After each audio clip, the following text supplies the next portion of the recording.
Därför att det är ett sånt sällsynt vedervärdigt system. Att på grund av människors hudfärg döma dem till en mycket sämre tillvaro. Och det är en skam för världen så länge detta består. 90 000. Ja, det är mord på Sveavägen. Det var en slakt. Och det var en slaktare. Det var bödel som visste precis vad han ville. Han blev inte skjuten som statsminister. Han blev skjuten som privatperson. Polisen säger att mordet av allt att döma var mycket noga planlagt. Och alla personer med walkie-talkies på varsin sida om Sveavägen som man hörde liksom. Jag trodde att man i mordutredningar alltid gjorde bandade förhör med de väsentliga personerna som har funnits på platsen och som är viktiga. Makalöst ointresse. Och det är klart att man försöker liksom suggerera sig fram till att få ihop bilderna om hon var säker på att det var dem, så vill man ju få det att överensstämma med sitt eget vittnesmål. När sanningen om det här kommer fram så kommer det svenska samhället att förändras i grunden. Sydafrika, vilket jag personligen tycker är ett ganska intressant uppslag med tanke på att det är en ganska konkret motivbild. Det pratas mycket om Sydafrika och det är flera personer som har tagit kontakt med oss och haft intressanta synpunkter på det här uppslaget. Fick Craig veta att Palme var nyckelpersonen i att ena sydafrikanska anti-apartheidrörelsen. Det var min tanke och det har jag trott allt sedan dess. I förra delen gick vi igenom hur personer parasiterar på ett olöst Palmemord för att flytta fokus till andra påstådda händelser som mycket tveksamt överhuvudtaget har hänt. Vi redogörde för den motivbilden som rimligen ligger till grund för att Matte och Sporrongs smutsiga tillvägagångssätt lett till att de har förbrukat all sin trovärdighet jämfört med att bara försöka sälja in sin Nacka-historia direkt utan kopplingen till Palmemordet. Därför hamnar Matte i samma fack som Dammegård och Hedberg i sina smutsiga anklaganden och ljudförvrängningar bara för att få sina sjuka teorier att gå ihop. Vi visade på hur farligt det är att låsa sig fast vid en tes och vägra ta till sig av den kritik som motsätter sig tesen. Vi gav även ännu fler exempel på hur personer fortfarande ger sig på de redan oskyldigt drabbade vittnena i jakten att försöka få fram sitt sjuka händelseförlopp. Tidigare har vi tagit upp att det i reaktionerna på framlyftna sakliga belägg blir så tydligt och avslöjande vilka bakomliggande motivbilder som finns. Denna gång blev såklart inget undantag. Fick vi några utförliga förklaringar från Matte om även han var Sporrong? Förklarade Matte ens om han känner Sporrong? Om namnen på gärningsmännen som Sporrong uppger är samma som Matte själv skruvat fram från banden? Förklarar även då Matte om även han påstår att dessa är svenska massmördare i Palmemordet och något som eventuellt hänt i Nacka? Nej. Frågar ens Mattes kommentarstroll om Matte känner Sporrong? Väldigt avslöjande i reaktionerna på min video som uppenbarligen alla sett. Matte ägnade sig istället åt att producera ogrundade och inkompetenta påhopp på mig som person. På riktigt Matte. Narcissister brukar sällan försvara redan oskyldigt drabbade medmänniskor som blir smutsigt påhoppade av ljudförvrängare. När sedan väl uppgiften om en man vid reklampelaren skulle viftas bort så visar den sorgliga individen ännu en gång på stora brister att den tar till sig av enkel information helt förankrad i vittnesmålen från Sveavägen. Det blir istället flumsnack om reklampelare, klister, billjus och Mattes blottande av den stora grundläggande okunskapen om icke-uppgifter som belägg för något. När sedan sagan om 30 sekunder med Christer Pettersson rundsmygande vid mordplatsen som inget vittne sett och som har fastnat hos Matte som någon form av sanning bara för att han själv ska kunna få ihop sitt massmördarhändelseförlopp, så går det inte att titta på detta offentliga personliga fördärv något mer. Det är tragiskt, rakt igenom. På riktigt, ni som stöttar Matte. Ni kommer att vara medansvariga för hur denna insnöade och verklighetsfrånvändande person, som uppenbarligen nu har svårt att bara ta till sig av enkel information, bara uppvisar sämre och sämre kontakter med verkligheten. Kom ihåg att ni blivit informerade om vad ni bidrar med. Oavsett vilken sida ni står på. Men nu över till något mycket viktigare.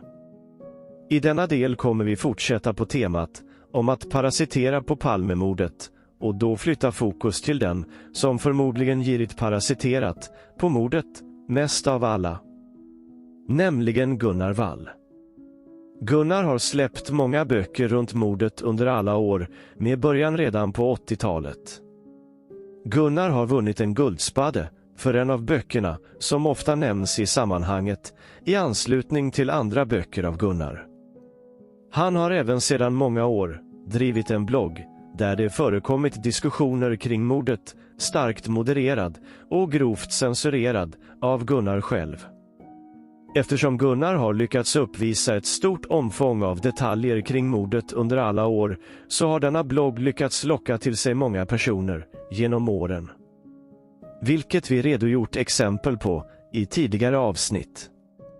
Gunnar har även lyckats lura till sig ett förtroende från allmänheten genom att helt verkningslöst, i skendebatten, ta parti för att Stig Engström är oskyldig till mordet, men absolut inte förklarat vad Stig Engström egentligen höll på med på mordkvällen, trots att Gunnar mycket väl vet vad som hänt.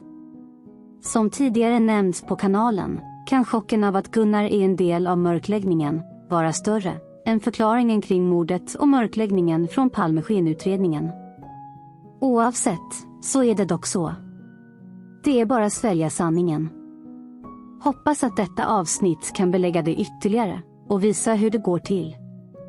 Men vi påminner först om det som lyfts fram på kanalen tidigare som Gunnar medverkat till. Att Gunnar avsiktligt förminskat vittnet Pia Engströms uppgifter om att ingen följde paret Palme. Avsiktligt feltolkat poliskommissarien Jerker Söderbloms promemoria som verkligen pekade ut ett område från var de inblandade personerna i mordet kom ifrån. Gunnar, som låtsas kontrollerat uppgiften om den påhittade taxichauffören på Kungsgatan på samma sätt som han frågat Craig Williamson om han ligger bakom mordet, utan att ens fråga om vittnet Maddie Grays identifikationsuppgifter från konferensen veckan innan mordet. Craig som bara säger att han inte varit i Sverige sedan 70-talet och kommer undan med det. Vi har tidigare redogjort för mitt försök att publicera bilden på Theo och grandmannen på Gunnars blogg som innebar att jag blev avstängd i 6 månader. Vi har också redovisat händelseförloppet utförligt av det som hände under 10 dagar efter att tv-serien med Stocklassa sänds på HBO och kanal 5. Den hanteringen som innebar att Gunnar stängde av mig för andra gången från hans blogg efter att jag dragit ner byxorna på mobbtrojkan, Wall, Kjellberg och Hasselbom. Ni minns väl när mobbtrojkan anklagade Stocklassa och Björkdal för att ha blivit utsatta för bedrägeri av högt uppsatta sydafrikanska personer. Om ni missat det, så var det inte bara på Gunnars blogg som Stocklassa och Björkdal blev anklagade för att blivit utsatta för sydafrikanska bedragare. Kjellberg lyckades även basunera ut samma budskap internationellt. Vi lyssnar. So it's a lot of speculations. It's absolutely not any new information that came out of Stig Larsson's archive, because this is something that he discussed with other colleagues during the 90s, so nothing really new in that. What is new is the information from South Africa. But looking into that information, I am convinced that this was just a scam. There has been other cases of people looking for the reward of from this investigation. You know, the Swedish government set up an award of 50 million Swedish crowns a long time ago for any information that could lead to solve the murder. And that's a lot of money, 50 million Swedish crowns. It's about 5 million euro. I know for a fact that in this case, as soon as this private investigation mentioned the reward, things started to happen. And people who you couldn't believe started to gather information and present information which was, claiming to be the truth about the South African involvement. But I am convinced that the people engaged in this was just people who acted to get the money. Because there are so many circumstances around this information that is so, I should say, it's unbelievable in more or less. Mycket intressant att Kjellberg kallar detta för fakta och att just han är så övertygad om att Björkdal blivit lurad. Kjellberg som arbetade på Säpo under mordnatten och sedan skickades till Sydafrika för att städa bort sanningen när den uppkom i samband med alla erkännanden som gjordes efter regimens fall.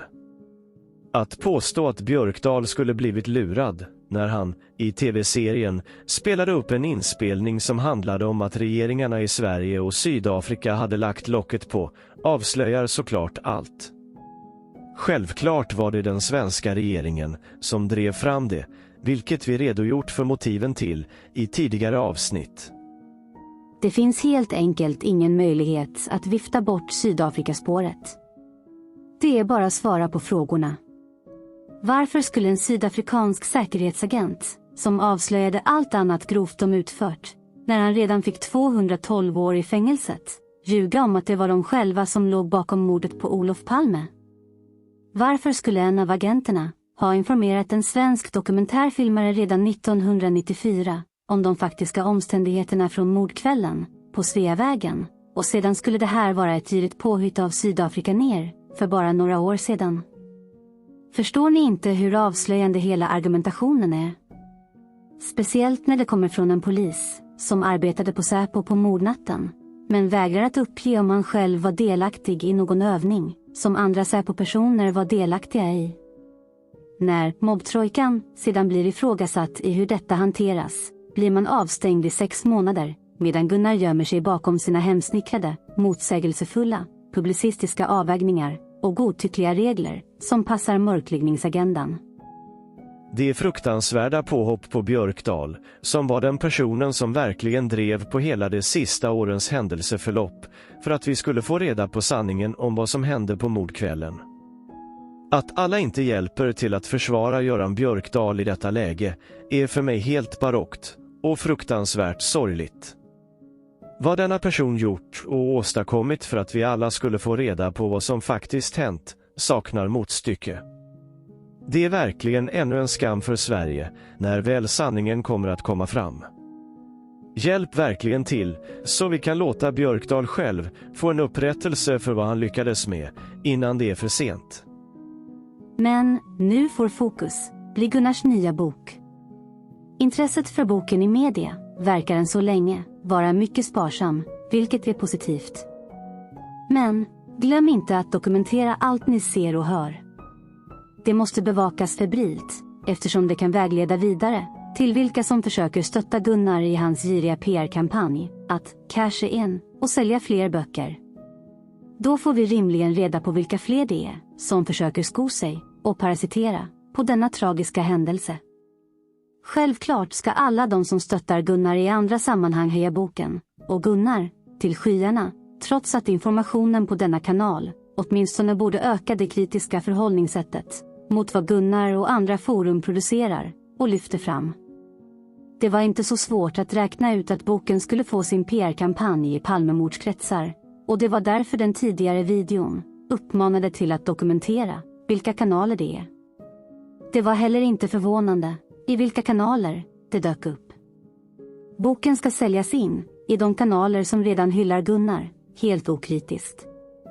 Vi har redan fått en genomgång av boken via Otos kanal, och strax därefter kom det såklart i podden.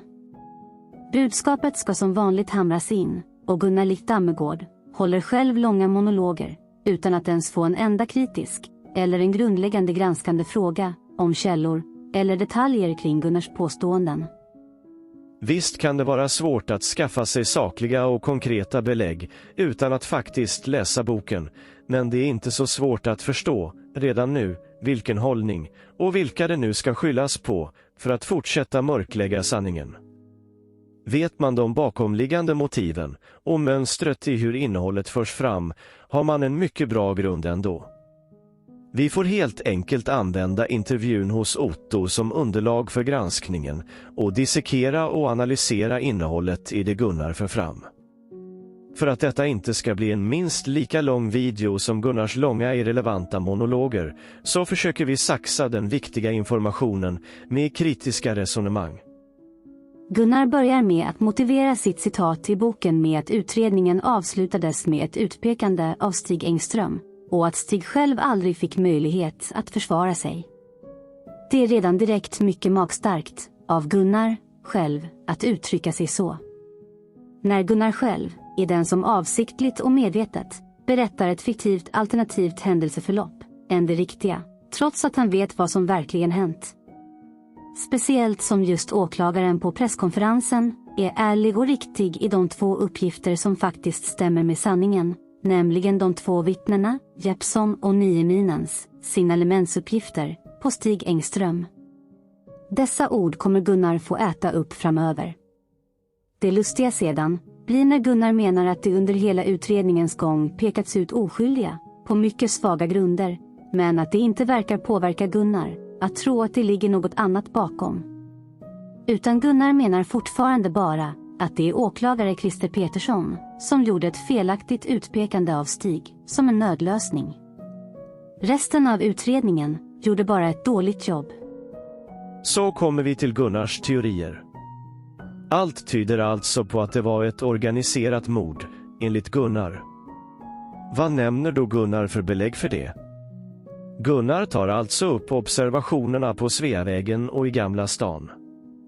Gunnar menar alltså att det förekom en organiserad övervakningsoperation. Gunnar lyfter alltså fram walkie-talkie-uppgifter från Norra Bantorget och Snickarbacken som belägg för detta.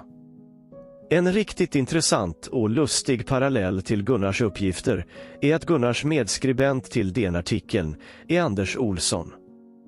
Anders har en YouTube-kanal där han går igenom alla walkie-talkie-observationer från mordkvällen och tillintetgör allihopa från att ha med mordet att göra.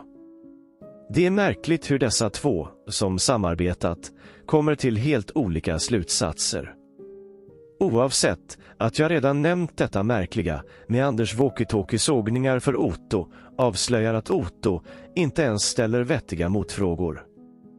De lyser helt med sin frånvaro. Man kan bara sammanfatta det med att när väl Gunnar kommer med sin teori om hur mordet skulle ha gått till, skyttar vid Norra Bantorget och Snickarbacken, så blir det riktigt pinsamt. Man kan verkligen undra om mitt snack om att Gunnar avslöjar sig genom att inte alls ha en teori faktiskt provocerade fram den här mycket krystade varianten på händelseförlopp. Där just dessa observationer av alla ska väcka Gunnars stora intresse. En tydligt exempel av körsbärsplockning. Men på frågan om fler detaljer blir det flummigt och osäkert. Det blir många ord som möjligen, kanske, tyder på. Trots detta bygger alltså Gunnar hela sin teori på dessa observationer. Mycket märklig slutledningsförmåga och uppenbart avslöjande i sina svävande formuleringar. Sedan refererar Gunnar till uppgifter från Bo G. Andersson. Ni vet han som kokade ihop sagan 30 sekunder på SVT. Uppgifter som denna person kommer med bör man alltså redan från början vara väldigt kritisk till. När sedan den redan avlidna Hans Holmér kommer upp som ännu en i raden av alla de personer som ska få ta all skit för Sveriges säkerhets- och utrikespolitiska hållning under kalla kriget, så gör sig alltså Gunnar skyldig till att förtala en avliden person. Precis, på samma sätt som Gunnar anklagar åklagaren Christer Petersson för. Det är synnerligen genomruttna motsägelser som Gunnar kommer med. Det intressanta med Gunnars framdragande av Hans Holmér som den stora skurken blir att då måste man ställa sig frågan varför Hans Holmér gjorde det. Den frågan får aldrig Gunnar. Det blir nämligen svårt att få ihop hans fallskärmsjägarebygge med stay behind-anknytning och kopplingen till Hans Holmér. Varför skulle Hans Holmér skyddat fallskärmsjägarna? Varför skulle Lisbeth ha pekat ut Christer Pettersson för fallskärmsjägarnas skull? Gunnar kommer vidare in på tipset från Gamla stan med Ulla. Det tips som Lars Borgnäs redogjort för flera gånger. Uppgifter som alltså Gunnar påstår att Säpo inte hade en aning om. Är det då inte märkligt om Säpo inte kritiserar Palmeskenutredningen öppet, när väl uppgifterna blir kända? Är det inte märkligt att en åklagare i Palmeskenutredningen snackar bort Ullas uppgifter och skyller på knarkspanare, vilket han senare tog tillbaka att han sagt? Menar Gunnar då att åklagare i Palmeutredningen skulle ha hjälpt till att mörklägga de uppgifter han bygger sin teori på? Hur skulle dessa uppgifter, överhuvudtaget, ha något med åklagaren Christer Petterssons val att gå med Stig Engström som gärningsman att göra? Det blir bara svammel i Gunnars resonemang.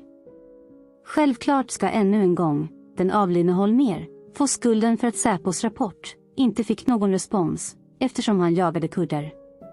Smutsigt Gunnar. Så kommer vi till presskonferensen där åklagaren får sin beskärda del av skit. Men det är i detaljerna man måste lyssna ordentligt. Gunnar formulerar sig alltså som att han har intervjuat både Christer Pettersson och Palmeutredare, och det som Gunnar presenterar ska det låta som att det är de själva som har delgivit Gunnar. Så det som Gunnar har kommit fram till är att Palmeutredningen hade Stig Engström som gärningsman och att de trodde det fanns en koppling till Stay Behind, men att de fortfarande gick med Engström sedan som en nödlösning. Enligt Gunnar skulle Palmeutredningen ha jobbat otroligt mycket med att få fram kopplingen mellan en bridgespelande reklamgubbe från Täby och den topphemliga NATO-organisationen Stay Behind, men Gunnar själv säger att det finns inga som helst belägg för att det finns en koppling. Här idiotförklarar verkligen Gunnar hela Palmeutredningen. Man måste då ställa sig frågan, hur vågar Gunnar göra det?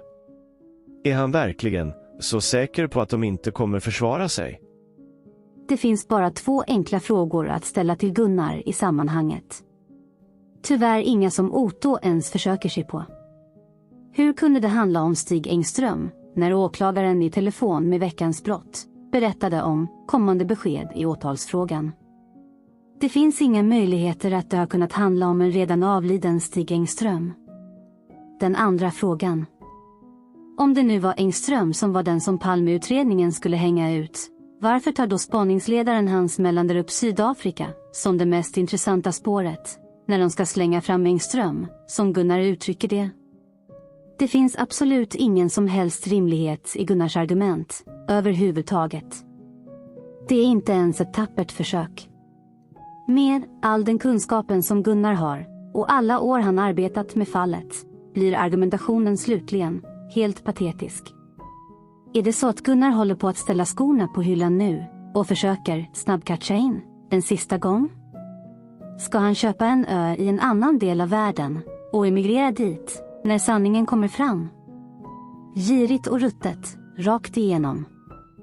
Att Gunnar fortsätter att spekulera kring hur Palmeutredarna har trott att Stig Engström skulle ha något med det hela att göra, bara för att han kommer ut precis när mordet skedde och att han arbetade i samma byggnad som hade en koppling till Stay Behind, måste gå till historien som en av de mest avskyvärda, nedvärderande och föraktfulla hånen mot intelligenta och erfarna personerna i Palmeutredningen som någonsin gjorts.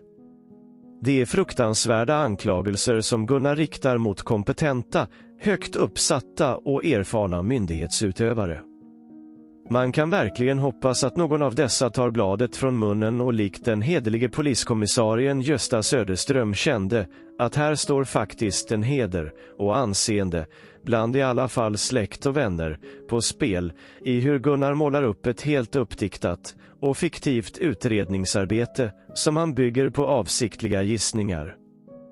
Sedan fortsätter Gunnar att såga hela utredningens profilering av Engström som gärningsman, för att det inte stämmer med bilden av en gärningsman. Gunnar hittar alltså bara på vad utredningen faktiskt tänkt och gjort, så att han själv sedan kan förklara hur han menar att det inte stämmer. Det är fortsatt fruktansvärda hån och nedvärderande av personerna i Palmeutredningen och mot det verkliga händelseförloppet. Bekräftelsen kommer sedan i Gunnars förklaringar om vad som faktiskt hände. Det var i stora drag som Engström själv sa. Engström kom ut och snubblade över mordet, att han själv var så mån om att synas, så mån om att överdriva sina egna insatser. Vilket Palmeutredarna bara skulle ha tolkat fel. Här skulle det vara intressant att höra Gunnars bortförklaringar till varför inte Palmeskenutredningen under alla tidigare år inte brytt sig om elefanten i porslinsbutiken. Varför inte Palmeutredningen tidigare gick till botten med Engström skulle alltså ha berott på att de skulle skydda Gunnars fallskärmsjägare, eller? Om man nu ens överväger Gunnars anklagelser mot Palmeutredningen överhuvudtaget, varför skulle Palmeutredningen så gå ut med att om några månader presentera en möjlig koppling till någon som de inte hade belägg för, men sedan välja att lägga ner utredningen? Varför påstår Gunnar att de hade digitaliserat och hade nya möjligheter att utreda, men ändå lägger ner utredningen? Det finns absolut ingen rimlighet, ens i Gunnars påstådda gissningar, om vad Palmeutredningen höll på med mellan samtalet till veckans brott och presskonferensen. Och ännu en gång Gunnar, det kan aldrig ha handlat om Engström, eftersom åklagarens kommande besked i åtalsfrågan aldrig kunde handlat om en redan avliden person. Varför Gunnar så provocerande ifrågasätter att utredningen lades ner, trots att de nu hade nya möjligheter, är bara för att han vet att den inte kommer öppnas igen utan att stjälpa hela mörkläggningen. Det är ett högt spel, herr Wall. Sedan kommer även påhoppet på utredningen, och varför de trodde att Engström var inblandad, varför att det inte fanns täckning från andra vittnen på att Engström varit vid mordplatsen. Enligt Gunnar så faller det på att det inte gjorts någon systematisk genomgång av vad vittnen har sagt om andra vittnen, men Gunnar har såklart ingen som helst uppfattning om varför det inte gjordes. Gunnar gör sedan bort sig totalt, och kommer sedan med bortförklaringen att vittnen inte har fokus på något annat än det centrala i händelseförloppet. Då måste man självklart ställa sig frågan, om nu Engströms egna uppgifter handlade om att han är framme vid offret, pratar med Lisbeth, hjälper till att vända Olof, så menar alltså Gunnar att det inte är det mest centrala i händelseförloppet, eller? Det är så dumt så klockorna på Saab stannar. Förklaringen är självklart att andra vittnen inte uppger uppgifter om Engström, därför att Engström inte var tillbaka vid mordplatsen igen förrän efter 9 till 10 minuter. Så enkelt är det. Det är det som är belägget för att Engström var den flyende mannen som sprang upp för åsen och sedan stoppade poliskommissarien Gösta Söderström på Kungsgatan.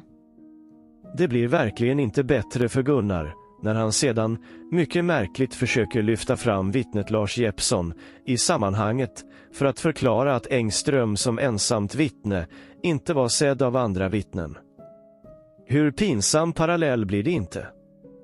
Att ingen ser vittnet Jeppsson komma gående, som Gunnar såklart inte ens nämner, är att vittnet Jeppsson kommer gående cirka 11 minuter efter mordet tillsammans med en polis.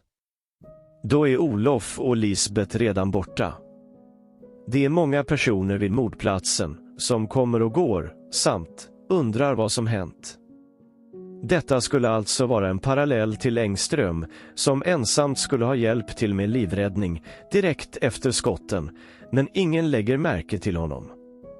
Kom igen Gunnar, ska du verkligen avsluta din giriga mörkläggningskarriär med sådana pinsamma icke-paralleller? Sedan kommer Gunnar såklart in på sin egen artikel, där de listar en massa uppgifter som Engström skulle uppgett, som knyter honom till mordplatsen, precis i enlighet med sin egen och medskribenters historia. Allt detta har vi redan gått igenom på kanalen, när det till och med är i utvecklingen av Engströms lögner. Man kan se parallellerna till hur uppgifter från media och utredningen har ändrats, och att Engström då förändrar sina utsagor efter dessa uppgifter. Det finns konkreta beskrivningar från Engström på hur händelseförloppet ändras, om i vilken ordning som han gör sakerna, som blir så pinsamt uppenbar att han ljuger om saker han inte själv upplevt. Gunnar fortsätter dock, väldigt avslöjande, att hävda att Engströms uppgifter stämmer mycket väl överens med det vi vet om vad som hände vid mordplatsen. Det är verkligen här Gunnar avslöjar sig själv. Självklart drar Gunnar korten om att Engström inte passar in som gärningsman. Men det är såklart spel mot öppet mål, eftersom han inte är det. Men att Gunnar bekräftar Engströms lögner, trots konkreta förändringar mellan utsagorna och avsaknad av konkreta uppgifter från andra vittnen om vad Engström skulle ha gjort vid den absolut mest centrala positionen vid mordplatsen, går bara inte att snacka bort. Sedan blir det en intressant frågeställning om Christer Petterssons samtal med veckans brott. Otto frågar om Gunnar tror att han hade kommit till återvändsgränden då. Om det är Engström som han ska gå med. Här är det bara påpeka ännu en gång. Åklagaren säger, kommande besked i åtalsfrågan, det kan aldrig ha gällt en redan avliden Engström, utan handlar om att åklagaren hoppas på kommande förhandlingar om amnesti för de inblandade, mot att de berättar om bakgrunden till mordet, och vad det i så fall skulle leda till. Det är det som förklarar åklagarens entusiasm, att faktiskt få berätta vad som hänt vid mordet.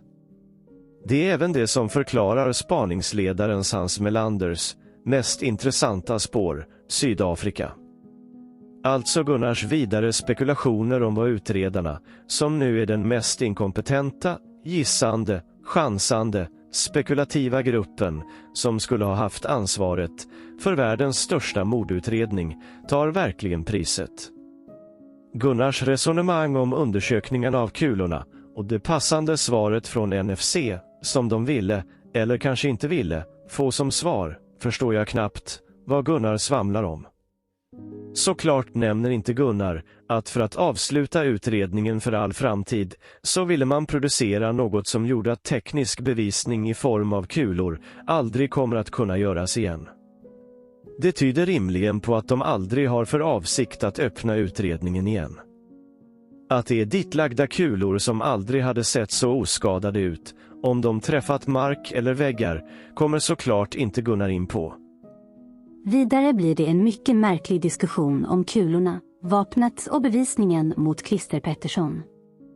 Det verkar som att Gunnar även här lägger skulden på Palmeutredningen och anklagar dessa för att försöka skruva på bevisningen när det gäller vapnet. Men vad har allt detta med åklagare Pettersson och utpekningen av Engström att göra? Eller menar Gunnar att Christer Pettersson inte var en annan oskyldig syndabock då, i det resonemanget? Hur ser då Gunnar på Lisbeths och Mårtens utpekanden av Christer? Ni förstår att det inte går ihop i Gunnars svävande resonemang. Men framförallt, varför använder sig inte åklagare Pettersson av Mårten Palmes utpekande av Engström, om det nu var han de tänkte gå med som reservplan? Hade inte det varit en perfekt sak, om det var nödlösningen, att Mårten Palmes utpekande styrkte att Engström följt efter paret på Sveavägen? Ni kommer väl ihåg att Mårten stöttade Thomas Petterssons påhittade verk och var flitigt förekommande i media i samband med utpekandet. Varför skulle då inte åklagaren kunna använda Mårten som trovärdigt vittne? Enligt Gunnar skulle det bara handla om att åklagaren inte trodde på att Engström skulle ha sett Palme tidigare på kvällen. Gunnar påstår alltså att åklagaren helt skulle ha utgått ifrån att Engström kommer ut från jobbet med en Magnum och på några få meters promenad fram till korsningen bestämma sig för att avrätta landets statsminister och även skjuta mot en oskyldig Lisbeth Palme. Förstår ni inte hur galet sjuka påståenden som Gunnar slänger ur sig om åklagaren och utredningen?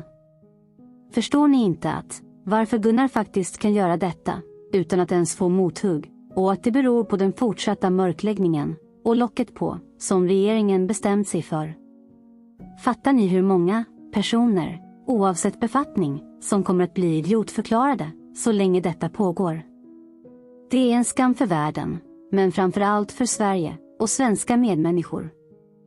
Förklaringen till åklagarens enda uppräkning av vittnen Jeppsson och Nieminen handlar såklart om att åklagaren, trots den tvingande svängningen från Sydafrika, vägrar att stötta ett uppenbart uppdiktat händelseförlopp om en följande man från Grand och istället valde att lägga fokus på just de två vittnesmålen som faktiskt har sett det förväxlande och flyende vittnet Engström springa upp för trapporna och ner David Bagares gata. Sedan kommer vi faktiskt in på de samlade sakliga argumenten som Gunnar menar att Palmeutredningen byggde hela sin teori på, om Engström som gärningsman. Först repeteras att det handlade om att andra vittnen inte sett Engström, vilket vi redan redogjort för. Men för er som verkligen är intresserade av att analysera utsagor och vill förstå hur avslöjanden på denna kanal har genomförts, så ska ni vara mycket uppmärksamma här. Vi lyssnar först.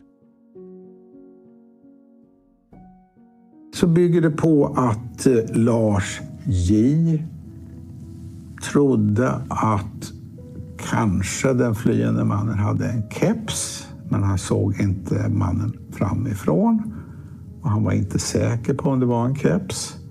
Och de övriga vittnena från Sveavägen säger inte att det var en keps mannen hade på sig. Och det andra var då Yvonne, som uppe på åsen såg en man med en väska av något slag. Va?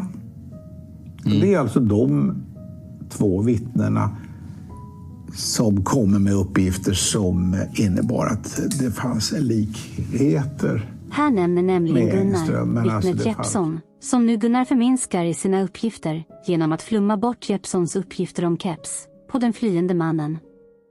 Detta genom att påstå att Jeppsson är osäker i sina uppgifter. Gunnar nämner i samma sammanhang att inget av de andra vittnena på Sveavägen nämnt någon keps, vilket ännu en gång smutsigt ska förminska det redan drabbade oskyldiga vittnet Jeppssons mycket korrekta uppgifter. Vad Gunnar såklart helt undviker att nämna i sammanhanget är att Palmeutredningen har kontaktat Lars och förhört honom. Lars har sett filmen på den springande Engström, och Lars har sagt att det möjligen kunde ha varit Engström han såg på mordkvällen. Lägg där till att Lars även fått hjälp med att förstå att det kanske inte var gärningsmannen han såg, eftersom han bara hörde springande skor innan mannen dök upp mellan barackerna. Allt detta väljer Gunnar att förminska och inte nämna. Vi läser vad Expressen skriver i artikeln om Jeppsson uppfattning om Skandiamannen. Det känns mycket möjligt att det var han. Jag kan inte vara 100% säker, men allting stämmer ju. Stilen, klädseln och kroppen. Ryggtavlan ser bred ut precis som jag beskrivit. Längden kan också stämma. Mannen jag såg var huvudet längre än mig, det vill säga runt 180 centimeter.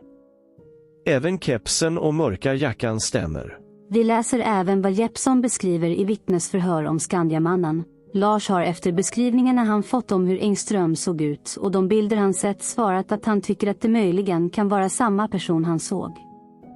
Vi tar även med Borgnäs fantastiska insats från förhöret, som verkligen beskriver det riktiga händelseförloppet. Borgnäs har sagt att han tror att Engström kan ha sprungit in på Tunnelgatan utan att vara mördaren. Borgnäs har sagt att han tror det är 2 stycken som springer, varav Engström är den ena. Gunnar fortsätter sedan att förminska vittnet Yvonne Nieminens uppgifter från David Bagares gata genom att säga att hon såg en väska av något slag. Det är bara det, att den var inte bara av något slag. Det var en liten handledsväska som han försökte stoppa ner i något i. Här kommer det viktiga, i hur man avslöjar att Gunnar egentligen vet att det handlar om en handledsväska och att han avsiktligt förminskar uppgiften. Det avslöjar nämligen Gunnar själv bara 2 minuter och 30 sekunder senare. Vi lyssnar. Och inget av vittnena på Sveavägen talar om en handledsväska överhuvudtaget. Det lustiga är alltså det att Gunnar själv gör bort sig totalt när han lite senare berättar att det är inget vittne vid mordplatsen som ser en handledsväska som argument för att det inte var Engström som var gärningsman. Men den enda väska han pratat om är den på David Bagares gata, det är den han syftar på. Men den väskan var ju bara för en stund sedan någon typ av väska. Nu var det visst en handledsväska. Snälla, hur uppenbart är inte luckorna i Gunnars förminskande argumentation? Förstår ni hur lätt det är att avslöja mörkläggare som försöker förminska relevanta uppgifter och lyfta fram irrelevanta uppgifter? När man förstår detta kan man enkelt använda dessa pinsamma misstagen för att komma vidare i utredningen. Förstår ni varför den fortsatta mörkläggningen bara är till gagn för att sanningen ska komma fram? Tror ni inte Gunnar kommer göra bort sig ännu mer framöver? Det är nämligen mycket viktiga bevis för att det var Engström som sprang upp för trapporna. Det finns ingen annan person runt mordplatsen och möjligtvis hela utredningen som har en handledsväska på sig på mordkvällen.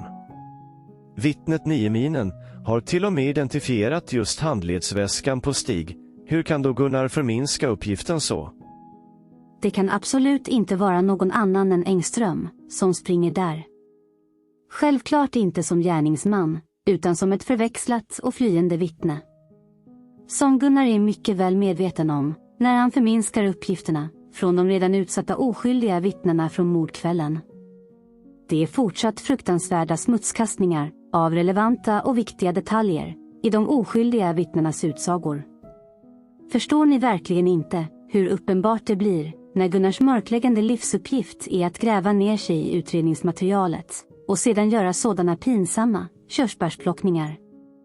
På riktigt Gunnar, usch! Men det är minst lika allvarligt att Otto sitter och repeterar och sammanfattar Gunnars hela felaktiga tes genom att själv förminska Jeppssons och Nieminens uppgifter som i mycket utmärkande drag innehåller uppgifter som bara kan handla om Engström. Även det, och total avsaknad av kritiska frågor från Otto, som också är väl bevandrad i Palmemordsmaterialet, är lika avslöjande. Att Otto är med och bidrar till att förminska dessa redan drabbade vittnenas uppgifter är droppen för Ottos möjligheter att ta sig ur denna situation. Jag har sagt det förut. Man får tycka vad man vill om mig som person, man får tro på vad man vill av det som förs fram på denna kanal, men ingen ger sig på de redan oskyldigt drabbade vittnena och deras helt korrekta uppgifter från mordkvällen. Otto har fått många chanser att bättra och förklara sig och är mycket väl medveten om det. Otto har fått flest chanser av alla att bidra, delge, diskutera och komma framåt. Jag har lagt mycket tid på det redan. Nu är det slut med det. Vidare kommer en lång monolog av hypotetiska resonemang om vad Palmeutredningen har tänkt om Engström som gärningsman och hur han sett Jeppsson och varför han från Åsen skulle ha sett Jeppsson. Gunnar är mycket väl medveten om det verkliga händelseförloppet eftersom jag har informerat Gunnar om det i ett inlägg på hans blogg. Det var det som han bara kort svarade typ: för min del avstår jag från att debattera vidare med dig om detta, det finns alldeles för många. Tänk om det skulle vara så här, teorier för att jag skulle kunna hinna med dem. Inga ytterligare frågor om detaljer, eller ens några argument som motsäger mina uppgifter. Väldigt avslöjande av Gunnar att fortfarande hävda några andra, högst spekulativa resonemang. Vidare blir det uppenbart och otroligt sorgligt när Otto bygger på med en egen berättelse och förminskar Engströms möjligheter att från Åsen faktiskt se Jeppsson stå vid barackerna, vilket är hela den motiverade bakgrunden till att Engström faktiskt ljuger ihop sin historia sedan, när han väl kommer tillbaka till mordplatsen. Då det rimliga är att när han väl ser just den personen komma gående med en polis som han tror är gärningsmannen, det är då det som får honom att förstå att han blivit förväxlad med gärningsmannen och att han börjar kämpa för sitt liv. Allt detta blir helt uppenbart när just Engström använder Jeppssons uppgifter till polisen som argument för att Engström blev förväxlad, trots att Jeppsson blev förhörd i en piketbuss, så Engström kan aldrig ha hört något av det Jeppsson berättade för polisen. Allt blir totalt uppenbart när Engström hittar på detaljer om sig själv som inte ens Jeppsson har sett. Engström uppger alltså i förhör att Jeppsson säger stålbågade glasögon som beskrivning på honom själv. Men den uppgiften är en uppenbar lögn eftersom Jeppsson aldrig ens såg det på Engström. Hur skulle Engström ha hört detta överhuvudtaget när Jeppsson blev förhörd i piketen? Det här menar alltså Gunnar stämmer i Engströms uppdiktade lögner. Eller menar Gunnar att det var någon annan som Engström hörde beskriva honom? Kan det verkligen inte bli mer uppenbart när man följer vittnesutsagorna över tid? Allt detta undviker såklart Gunnar i de detaljer som han väljer att körsbärsplocka fram. Att Gunnar sedan sammanfattar allt detta med att det inte är något konstigt med att Engström sett Jeppsson, och att allt som Engström uppger om att han hört Jeppsson beskriva om honom själv faller ju helt på sin egen rimlighet i Gunnar argumentation. Pinsamt och uppenbart. Vidare kommer en märklig diskussion med det vittne som skulle ha uppgett saker som, tillsammans med Skelleftehamnsmannen, blev bakgrunden till bilden av skuggan. Här fattar jag faktiskt inte vad Gunnar ens svamlar om. Någon får gärna förklara, efter att jag redovisat en bild på skuggan och en teckning som Skelleftehamnsmannen ritade. Hur ska bilden på den man Skelleftehamnsmannen tecknat kunnat ligga till grund för skuggan? Eftersom jag tidigare fått avslag och avstängning i 6 månader för att försökt visa upp en jämförelse mellan Theo och skissen på grandmannen, så tar vi även och visar en jämförelse mellan skuggan och teckningen som Skelleftehamnsmannen ritade, så får vi se om Gunnars argumentation håller överhuvudtaget. Jag lägger till att jag är väl medveten om att Gunnar redan skrivit om detta på sin blogg. Men det innebär inte att jag förstår det ändå. Och varför lägger inte Gunnar upp en bild i inlägget av den teckning han hänvisar till?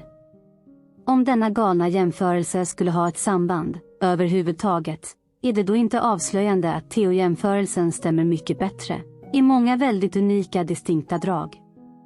Lite komiskt blir det i alla fall när Gunnars mobbkompis hyllar Gunnar utan att ens granska och syna innehållet. Tyvärr har vi bara kommit halvvägs när det gäller Gunnars PR-lansering, så vi får dela upp det i 2 avsnitt. Annars hänger sig tyvärr min gamla dator.